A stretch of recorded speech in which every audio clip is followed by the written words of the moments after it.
Speaking of people banding together, let's get into this next Missouri story. A group of black Missouri football players announced Saturday that they would not play or participate in football activities until University President Tim Wolf resigned. The players, part of a group called Missouri's Legion of Black Collegians, were angered over Wolf's handling of recent events of racism on campus. And we just got word that the University President Wolf has resigned, saying he hopes this move will help people heal.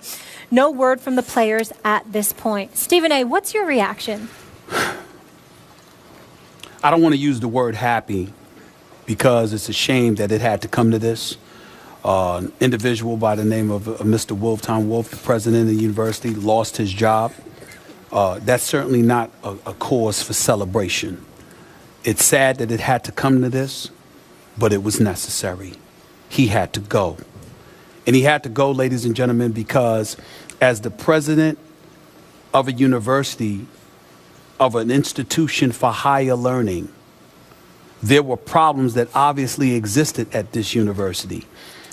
And you exercised a dereliction of duty because you weren't on top of these issues. And when it was brought to your attention, you appeared to be so lackadaisical about it in the minds of those who had brought it to your attention that an individual by the name of Jonathan Butler decided that he would protest by refusing to eat until you were dismissed or you exited your post.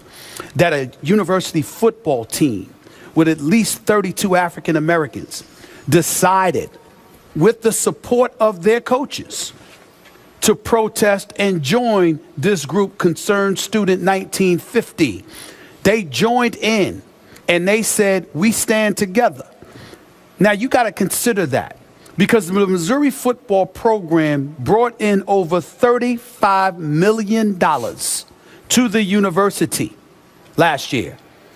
For them to take this kind of stance, that's why the president ultimately had to resign today.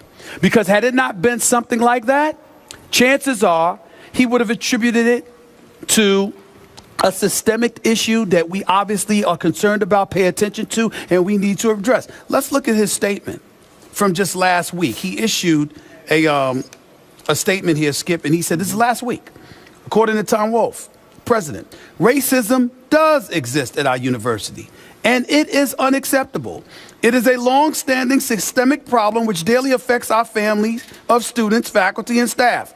I am sorry this is the case. I truly want all members of our university community to feel included, valued, and safe. It said nothing about what you're going to do about it. It said nothing about how this is a concern that is a priority in my mind. You essentially gave lip service, which validated why Jonathan Butler felt the need to go on a hunger strike. And in the end, the goal of getting this accomplished in terms of him being ousted as the president or him choosing to resign is important in this respect. At the end of the day, you can't legislate what's in people's heart. People are going to feel what they feel. But at the end of the day, we can legislate to some degree how you act and how you perform, particularly when you are in a position of leadership as it pertains especially to young minds. And the fact that it came to this is not a cause for celebration. It's a cause of sadness because this is an institution of higher learning. And the fact that a university president has to resign, and we're talking about racism when it comes to students, to me, is a sad commentary. It's sad. I'm just going to leave it at that. Because if I go any further than that, I might go off. Love what you just said. Appreciate what you just said. And I want to point out once again, the power of athletes, college or pro, standing up, banding together, and bringing national attention to what for months actually had been a local issue around Columbia, Missouri. This had been going on for months. And it was mind-blowing to me how callous this president had been, how insensitive, how dismissive he had been at all that had been brought to him. Do you realize this is happening and this is happening? And he issued just last week another sort of callous, insensitive statement to me. Oh, that's, yeah, it's okay. We'll figure this one out. At least they have now instituted diversity training for this next January for new students. All new students have to undergo diversity training. This is a school of 35,000 students with 8% or so African American. Yes. Also, comprehensive racial awareness and inclusion curriculum will be added at Missouri. So this works. This can enlighten people. A lot of people just don't know enough. A lot of young white people come in and they just don't know. This can help educate, open minds, make aware. And it all started and ended because the football team took a stand. You can say, well, gee, is it really their... Yes, it is. It's okay to take a stand. Again, we can get on slippery slopes sometimes. You have to understand the issue. But you thought this was a very serious issue because all those black students, members of this, what's it called, 1950? Yes. Because that was the first year that they had a black student. That's right. At Concerned student 1950. Okay, every member of that group felt that they were in peril, man. They needed something done here. And again, you can't stamp out racism. Right. We know that. But you can educate and enlighten enough that you begin to open minds and come to some meeting of those minds. Let me ruffle a few feathers here. Don't worry, Chuck. Don't get nervous. It's our editor. Let me be very, very clear. In this particular situation, it was more than appropriate. It was the right action to take. And to white Americans out there, accept the reality that to some level, racism still exists. Sure. It's just inescapable. It's a reality. Definitely But still to exists. black America, let me make this statement.